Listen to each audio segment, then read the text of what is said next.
উহুদের যুদ্ধে আমার নবী যখন যুদ্ধের ময়দানে গেছেন, যুদ্ধ যখন শুরু হয়ে গেছে, মুসলমানদের হুঙ্কারের চোটে মুশরিক কি হয়ে গেছে, পালিয়ে চলে গেছে। কিন্তু একটু ভুলের কারণে মুসলমান সাময়িকভাবে হেরে গেছে। মুসলমান সাময়িকভাবে কি হয়ে গেছে?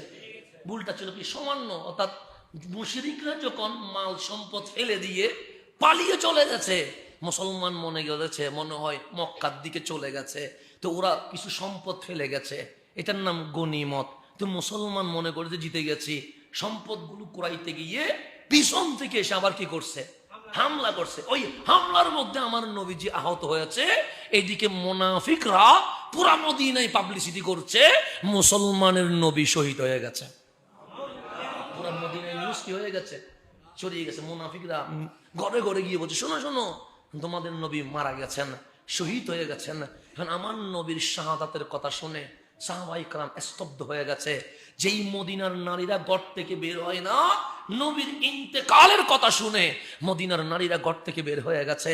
একজন নারী, বৃদ্ধও নয় আবার যুবতীও নয়, মধ্য পর্যায়ের নারী, উনি যখন শুনছেন রহমতুল্লিল আলামিন ইন্তেকাল করেছেন, শহীদ হয়েছেন, কোমরে গামছা বেঁধে মদিনার রাস্তায় বের হয়ে বলছে, আইনা রাসূলুল্লাহ, আমার নবী কই, আইনা রাসূলুল্লাহ, আমার নবী কই।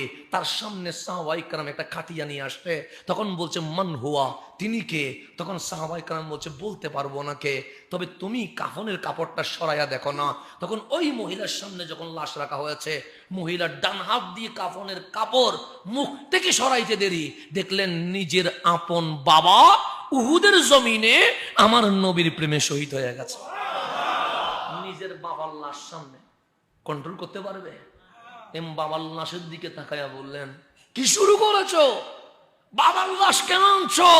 আগে বলো আইনা রাসূলুল্লাহ, নবী কই আমার, আমার নবী লাগবে। আরে ওনাকে ওইদিকে রেখে দাও। এক সাইডে যখন রেখে দিয়েছে, তারও 5 মিনিট পর আরেকটা কাটিয়াতে লাশ নিয়ে আসা হলো। ওই বিদ্যা জিজ্ঞেস করছে মান হুয়া, তিনি কে? সাহাবায়ে কেরাম বলে নাম বলতে পারবো না, মুখের কাপড় সরাও। মুখের কাপড় সরায়া দেখে নিজের আপন ভাই উহুদের জমিনে আমার নবীর প্রেমে শহীদ হয়ে গেছে। বাবাও গেছে, কন্ট্রোল করতে পারবেন? বাবাও গেছে, ভাইও। মহিলা বললেন এদিকে রেখে দাও। আইনা রাসূলুল্লাহ, আগে বলো আমার নবী কই। বাবার লাশ সামনে, ভাইয়ের লাশ সামনে, এরপর বলছে আইনা রাসূলুল্লাহ, নবী কই, নবী কই। সবাই ওনাকে সান্ত্বনা দিচ্ছে, তোমার বাবা শহীদ হয়েছে। সে শুনতে মন চায় না, আগে নবী কই। আর তারও কিছুক্ষণ পর ওনার সামনে আরেকটা লাশ নিয়ে আসা হয়েছে।